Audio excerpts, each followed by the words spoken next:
Bismillahirrahmanirrahim. Assalamualaikum warahmatullahi wabarakatuh. Welcome to USIM TV Live. So this is USIM TV Live. Welcome everybody. Don't forget, before we begin, to follow, like and share USIM TV Live with many interesting subjects to be discussed on in USIM TV Live. So with us today, with you, it's me, Nur Fadila Muhammad Ali. I'm an associate professor at the Faculty of Sharia and Law. And in this section today, we are going to talk about a very important topic. That is how to resolve conflicts wisely, resolving conflicts wisely.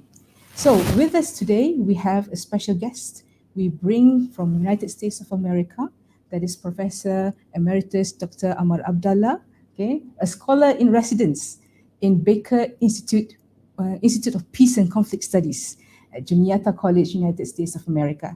And he is also a Professor Emeritus at the United Nations mandated University for Peace with its main campus at Costa Rica. So this is very special today with a very important guest to talk about why do we need to understand conflict? Why is conflict something that needs to be managed? Why is peace important in order to attain a harmonious society? Okay, so this program is brought to you today under a project, Youth Foresight and Civic Education, a project between University of Science Islam Malaysia with the United States of America, Kuala Lumpur Embassy here. And it is also a program under our mediation unit of Legal Clinic of Faculty of Sharia and Law. So under that mediation unit, we bring to the public the awareness of what conflict is and how do we resolve conflicts amicably and more in a sustainable manner. Okay, Prof. Okay, so first of all, let me introduce to you our professor here. And you know, if you are aware, if you follow what Professor Amar is doing, he is very active in conflict resolution awareness. So there's so many fascinating things there that you have done. Can you please talk a bit about your activities and your engagement in conflict resolution?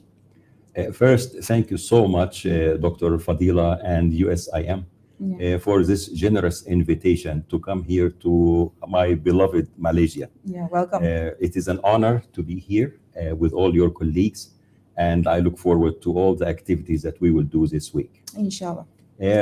My interest and work in the field of peace and conflict, I actually, to speak about that, I have to speak about my academic and professional background from where I grew up in Egypt. Okay. I finished law school in Egypt, and law school in Egypt is a 4-year degree. You end up with an LLB degree. And I studied law in Ain Shams University. Yeah. And of course, studying law in Egypt entails also studying Sharia for 4 years. So that was my foundational academic background, law and Sharia. And I practiced law in Egypt as a prosecutor for about 7 years, from 1979 until about 1986. I have seen a lot of conflicts, of course, being a prosecutor. And I worked as a prosecutor dealing with those issues from that legal and judicial angle. What I discovered over the years, that as much as we were helping to establish peace, security to some extent, and to resolve conflicts using the legal and judicial methods, but there were always more dimensions to conflict that it seemed that we are not addressing using the legal profession. There are sometimes social factors that influence people into getting into conflict. There are psychological factors, there are cultural factors, religious factors, you name it.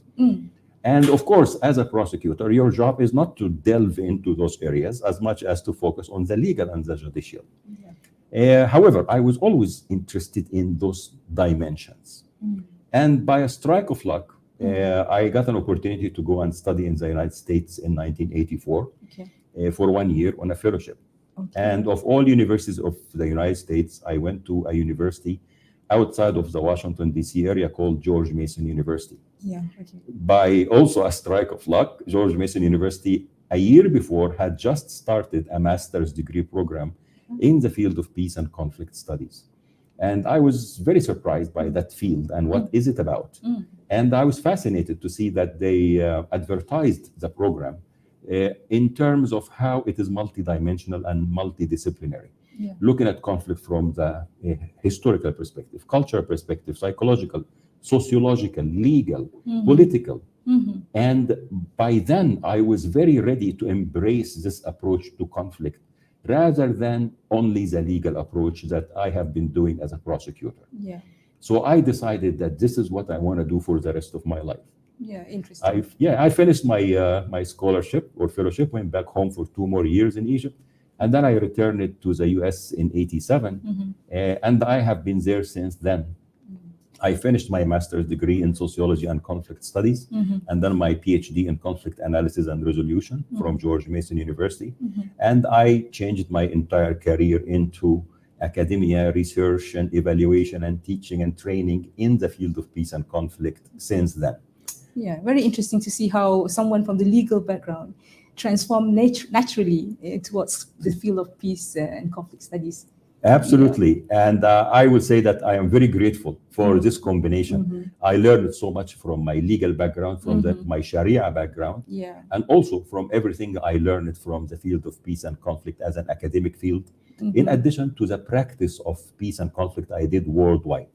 I was also fortunate that because of the nature of our work in peace and conflict, I traveled to so many countries, actually 70 countries almost, that I traveled to doing training and research and evaluation and teaching. And I feel blessed for this. It feels so fascinating to see how big the community is in conflict resolution. From your engagement alone, it's huge over there, isn't it? Absolutely. And because conflict is everywhere, and all communities, all societies, all individuals would always deal with conflict. Our task is to educate people about how to deal with conflict effectively so that they can reach what you mentioned, sustainable peace. You're right.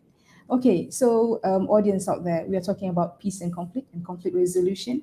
So maybe people out there are asking, what is peace actually? What is conflict? Can you please enlighten us on your perspective, what peace and conflict is? Actually, this in itself is such an important question. especially when you come from the legal background. Mm-hmm. When you are a lawyer or you study law, they train you from day one that every word has to have one concise definition, Yeah. and that everyone has to understand the word the same way or the sentence, because this is how you can develop a successful, effective legal system. Yeah. If everyone understand what theft is, what murder is, what any kind of issue is, then the judge can do things and the lawyer in ways that are consistent and equitable. Yeah. But in the field of peace and conflict, I think we are looking at perspectives coming from humanities and social sciences. Yeah. And therefore, I cannot say that there is one definition of conflict that can be so concise. Except, of course, if you use, say, international law definitions of conflict.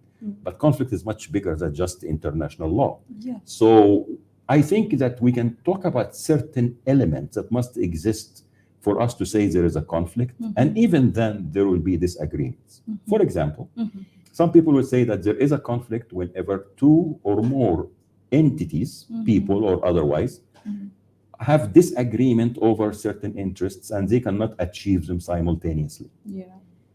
Other people would say, no, there must be some interference from one side against the other or obstruction.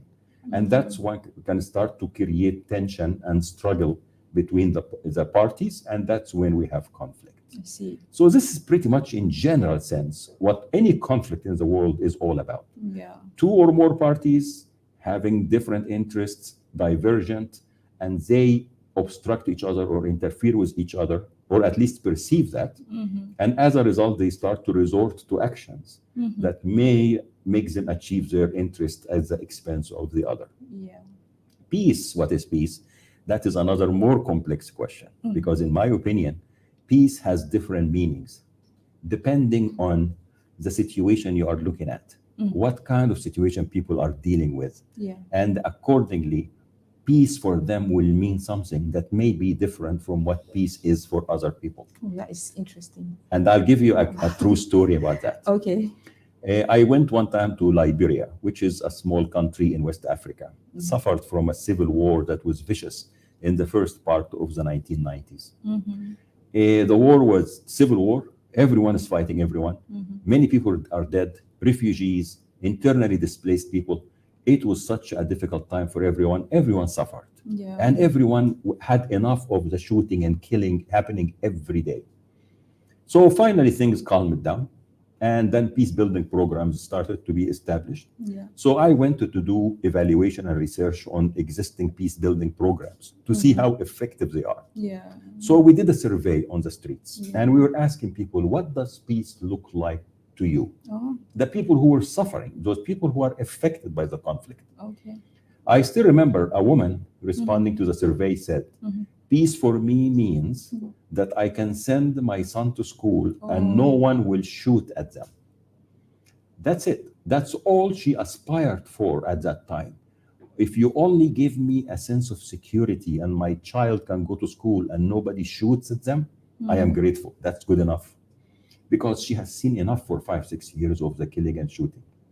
So for me, as a peace practitioner, Yeah. if I take that definition, that answer, and I try to formulate peace programs, I need to formulate the programs around achieving security for this country. So I need to put more allocation of resources towards police, military, taking out the weapons from those who are fighting, so that we can have security and safety. However, say that this same woman, in a year or two of safety and security, if I go back and ask her, what is peace for you? She probably will say, peace for me is to have reconstruction of our country, or to have justice for those who committed atrocities. Yeah. So here, I need now to focus on the justice system, developing an effective transitional model of justice, for example, to see who can come and rebuild the homes that were destroyed, and that will be peace. So I want to say that depending on the situation and depending on our analysis and assessment, we can determine, not based on our own opinion as researchers, but based on what people on the ground feel and know they want. That's what we say, this is peace. Let us work towards that peace that people want. that's a clever way of looking at it. I mean, you don't give a blanket understanding what peace is, and then make people impose the idea on them. Exactly. Like what we say, like there is no one size fits all. Yeah. Okay. Maybe the audience would like to know, in our daily life, we have friends, we have families, and some of our friends or families, or even ourselves, we unintentionally involved in a conflict for one reason or another. Why do people generally be in a conflict? What's the problem? Very good. Well, first, let us agree that conflict is inevitable, meaning that no matter what society you're in, no matter what setting you are in, workplace, family, nation, state, there will always be conflict. Yeah. The question is, as you say, like, why do we deal with conflict in ways that make things bad and difficult? And that is because the tendency for us humans in general is that when I feel that I want to achieve something and you want to achieve something else, and we cannot see eye to eye, and to the extent that I will try to pursue what I want, it will be at your expense, or vice versa. Yeah. If we cannot find a way to discuss and find a good middle ground or some compromise or arrangement that will help both of us to feel satisfied, then probably I will start to feel frustrated to the extent that you are interfering with my ability to achieve what I want, and to the extent that I am doing the same. There will be frustration, there will be anger, there will be fear, a lot of negative emotions, and then I will start to perceive you in a negative way. You may have been my best friend, but now that we have this problem, I start to change my mind about you. And then I say, oh my God, I was fooled. You were such a bad person all the way. And I did not know that. And now I start to treat you differently, and you treat me differently. And then before we know it, we start to resort to actions that are negative or even violent, because each of us is trying to achieve what they want. At the same time, each of us sees the other as a bad person. And as such, I give myself the right to punish you or to treat you given my power dynamic. I can do things to you that otherwise I wouldn't do. But now I feel justified in punishing because I believe this is the right thing because of where I am and how I feel that you are bad. So it's position based. So Position from your explanation just now, we saw the study of conflicts makes you realize the cycle. Like you begin from feeling like this, and then it happened like this and like that, and then eventually you do some physical actions. Unless if you know about this cycle, then we could stop somewhere in the middle before it becomes more serious. Exactly. And this cycle is some of the terminologies we used to refer to it as escalation. Conflict escalation. The word is escalation. Yes, and how it keeps getting worse. And there are triggers that can make me more upset. And then I find how I can hurt you. And then when I hurt you, you get upset and you want to hurt me. And when I say that, this applies to individuals and communities, nation states. This is universal in how we analyze conflicts. So this is where we get stuck in conflicts, is that when we are unable to communicate and we continue to perceive the other side as a bad person, as a creature, as a demon, demonize them, or even dehumanize them. And by the way, this is an important dynamic for any human being in a conflict, is to the extent that I demonize you or dehumanize you. This is important because it gives me the right to exercise as much violence against you and not to feel bad about it. A lot of the examples of atrocities, genocide, violent extremism are driven by that notion that the other is a demon or superior dehumanized. Race, and the other party is a superior race, etc. Exactly. Okay. And that's when conflicts become very, very violent. So this is where we get stuck. Okay, so I assume in between where you want to stop the escalation, the word is diffuse. Yes. I mean, somehow to make it slow down. So From the topic, this topic today is resolving conflicts wisely. From your perspective, what does it mean by wise? The word wise here. Excellent. I think based on what we just explained now, Uh-huh. the unwise way of dealing with conflict is to let your emotions and negative perceptions of the other take over you. Okay.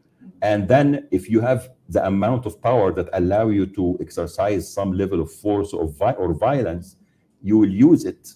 The problem is the other side is not going to sit around, especially if they have some level of power as well. Yeah. And if they have, then they will start to hurt you as well. Mm-hmm. So this is the unwise way, because many of us get stuck. Think of family level issues, think of community level issues, workplace Yeah. issues. Mm-hmm. You find that people get stuck at that level. Mm-hmm. So what is wise then? Mm-hmm. Wise will be to, number one, understand those processes, Mm-hmm. understand those dynamics, learn about how conflicts develop inside us as human beings. Mm-hmm. And why do I develop this anger and frustration and Mm-hmm. fear? Mm-hmm. And how do I respond by developing the negative perception of the other? And if I can capture this Mhm. and then realize that I am not achieving my interest really, Mm-hmm. or the other is not achieving their interest, Mm-hmm. and that if I stop for a second and Mhm. accept that as much as I think I am right and I am the good person, Mm-hmm. the other side also Mhm. think that they are the right and the good person. Yeah. As I always say in my teaching of peace and conflict, no one wakes up in the morning thinking they are the bad person. Oh yeah. No one. No one. Yeah. So if I start to accept that as much as I want to believe I am the good person, you are the bad person, Mm-hmm. you also think the same, that you are the good, I am the bad. Mm-hmm. Wise starts with trying to understand the story from the other side as much as I understand it from my side. Mm-hmm. And if I can make this effort to try to see how can you wake up in the morning thinking you are the right person, and to try to figure a way to communicate with you based on this legitimizing of your interests and needs, Mm-hmm. as much as I legitimize mine, Mm-hmm. then probably there is a better chance Yeah. that we will stop or diffuse, as you said, the escalation Oh. and the negative behavior, and we will start to see how can we pursue Mm-hmm. our interests mutually Yeah. and find a way to coexist, or even to separate, but with peace, not Yeah. necessarily with violence and hatred. And hatred, yeah. For me, that is wise way of dealing with conflict. Okay, so that's very interesting. People out there from still following us in USIM TV Live, don't forget to follow, like, and share USIM TV Live link from wherever you are in the world. Okay, so I know that some of your colleagues are also watching from the United States of America. Okay, so we have talked about what wise is, and you've mentioned to us wise is basically if you have knowledge, you know where to how to react, how to intervene in a conflict. Okay, maybe some tips from you if you have, in order for us to be a society which is free from cannot say free from conflict, but know how to handle conflicts. What would be your words for us? Excellent. As we agreed that conflicts will always happen. Yeah.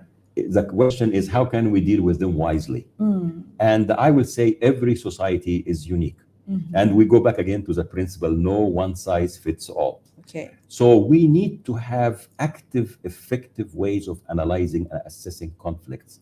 And when we assess conflicts, we need to assess not only the specific conflict that is happening, but to assess the context, the structural issues that are happening in any society. The context. Context, culture, history, even geography, gender dynamics, you name it, race, ethnicity, religion, and how they play a role in influencing what's happening in a conflict.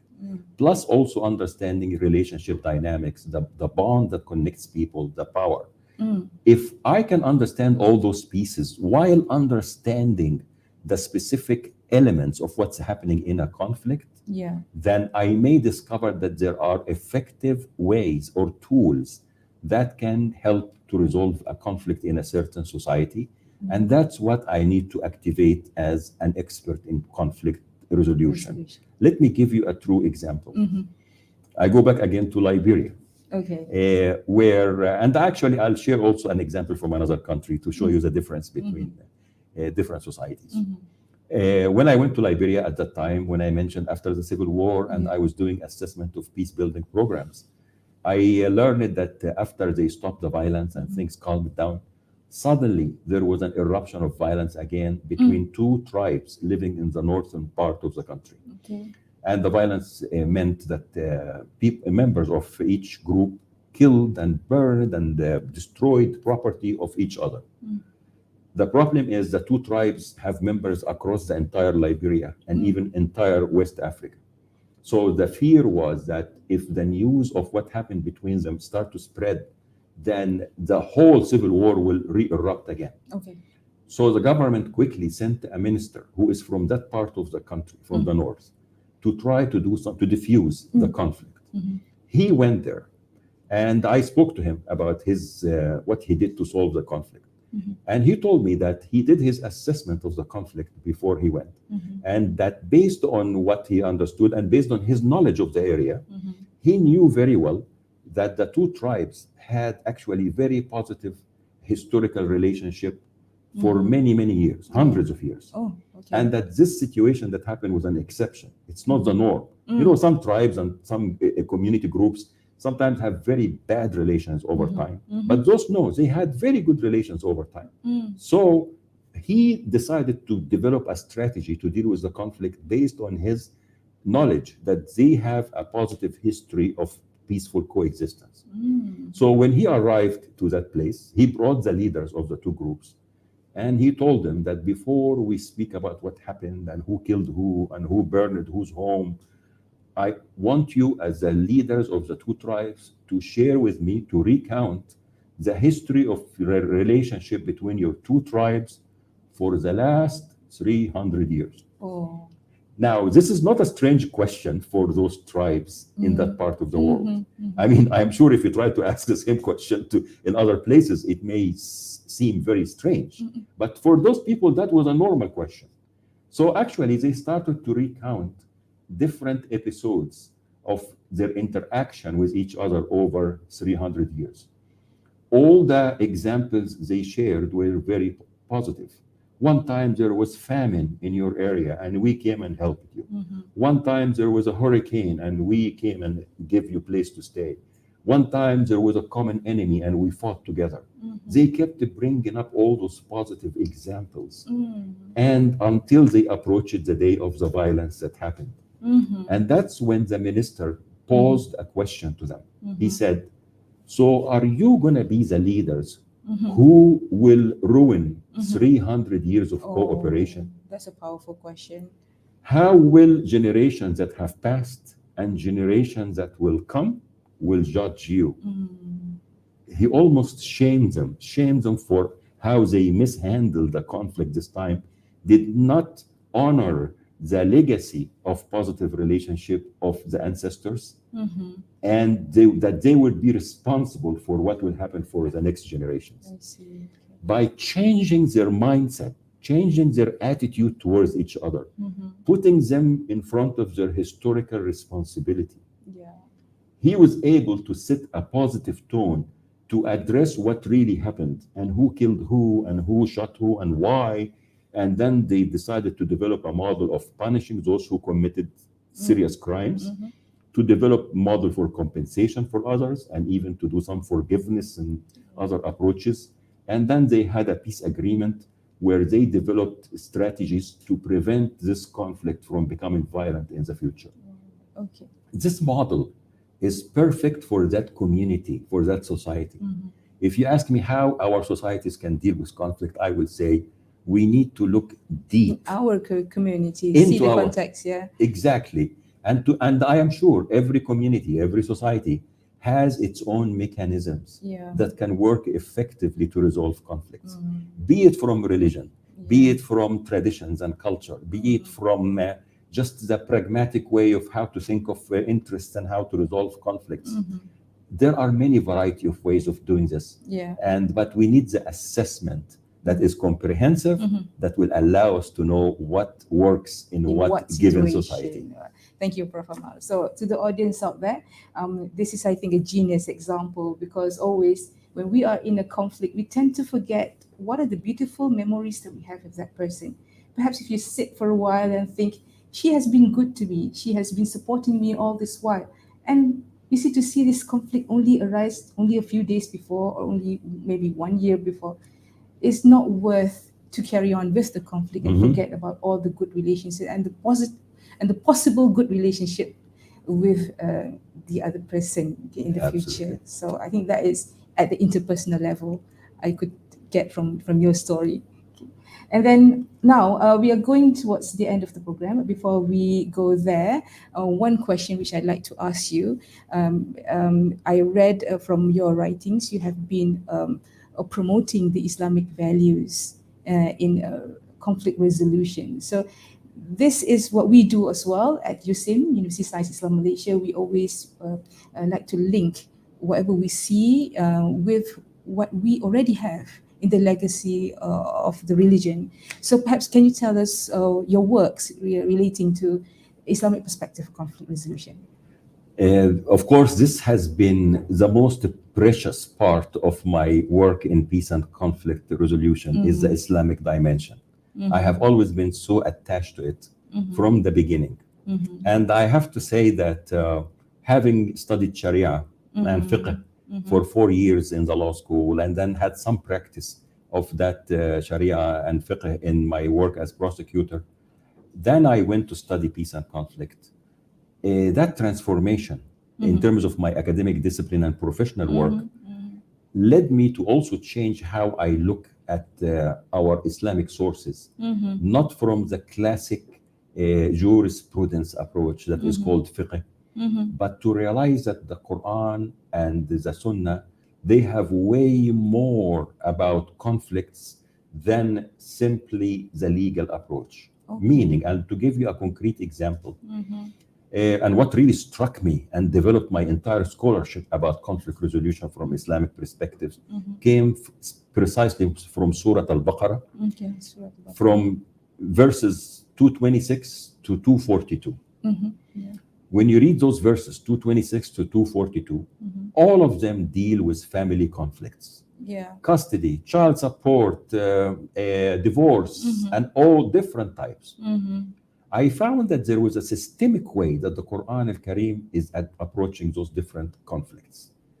First, it gives you a hypothetical situation. Like say, if you are married to a woman and she is still pregnant and you are divorcing her. So that's a hypothetical situation. The second element is to give you a legal ruling. For example, let's say you keep her in her home, you cannot get her out. That's a legal ruling. And most of the fiqh, all the fiqh actually, is about that legal ruling. So one scholar will say that what kind of home you keep for her? Is it her same home, or can it be a different home?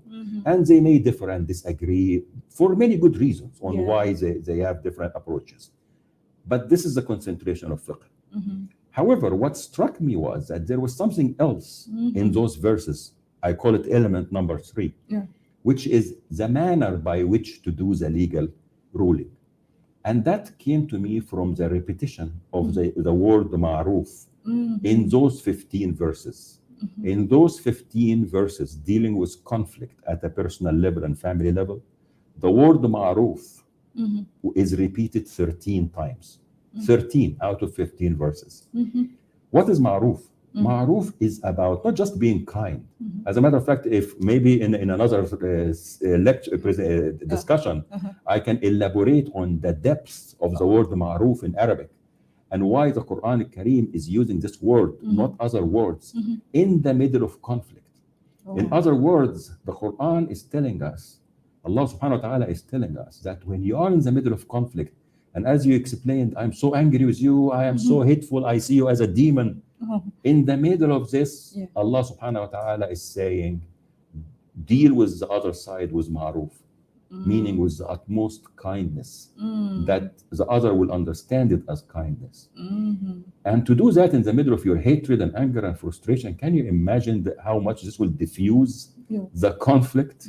And that's where I discovered the connection between what I'm studying in peace and conflict and what is written in the Quran that is not focused on, because the fiqh focused more on the legal dimensions. And then the fourth element that I found that is systemically repeated across all conflicts in the Quran, by the way, is accountability to Allah subhanahu wa ta'ala. Meaning, if you don't do it with ma'roof, like God is telling you, remember you're going to face Allah subhanahu wa ta'ala on the day of judgment. And you will be held accountable for your abuse of power or for mistreating people and so on. That made me realize that there is a whole dimension of the Quran relating to how to deal with conflict in a kind and compassionate way that we need to analyze from the dimension of psychology and social science, but to do it with the love of Islam. This is critical, because we are not talking here about, so let's leave everything and go to other theories coming from secular perspective. Of course, those are great theories. But what I am saying is it's a whole different story when you approach such ideas and concepts with your love and faith in Islam.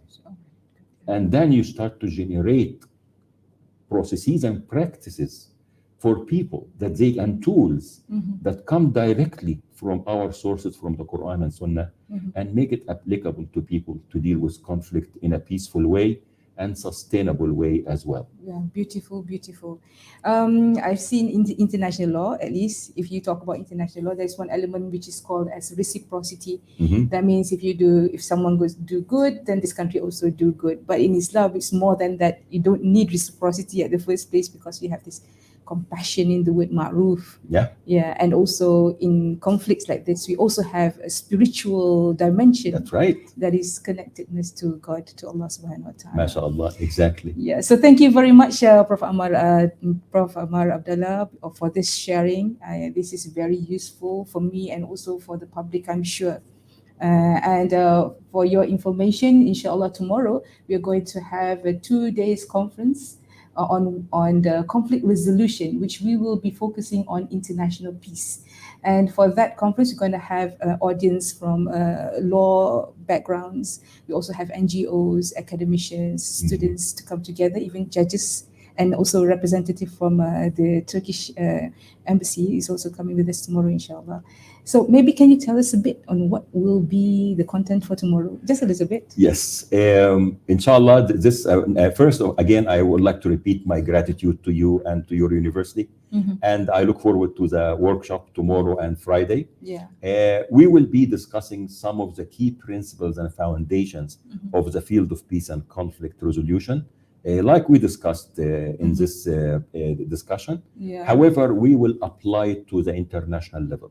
And the national level as well, and to see how actually conflicts, whether happening at the international level or in the family level, they have very similar dynamics, and how we deal with them also has a lot of similarities. So dealing with conflict wisely, as you said, and achieving sustainable peace will be the objectives of what we will do tomorrow, except with an application to the national and international level. So thank you very much to be with us.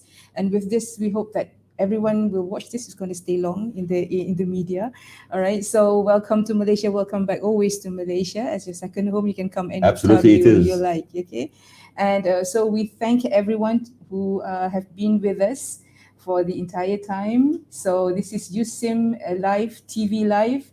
We always have lots of information and sharing for you to watch at all times. And always be with us. Don't forget to like, follow, and share our channel. So thank you very much. Assalamualaikum warahmatullahi wabarakatuh. Assalamualaikum. Thank you.